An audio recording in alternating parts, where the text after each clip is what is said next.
Hey, what's up guys? In this video, I'm gonna show you how to open the hood on a Honda Civic. So first you wanna start out by pulling out on the hood release lever, which is right down there to the left of the steering wheel.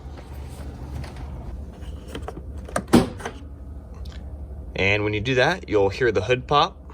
And now you'll notice that your hood has raised up from your fender, but when you go to pick up on it, there's still something holding it. That is a safety mechanism that keeps the hood from flying up just in case the hood's popped accidentally and you start driving. And so to release that, you want to reach under the hood right here by the emblem.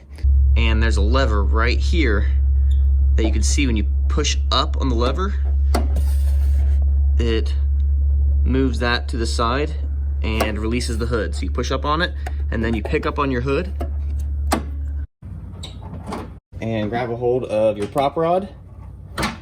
And then put your prop rod in place, and you're done. That's how you open the hood. Thanks for watching, guys.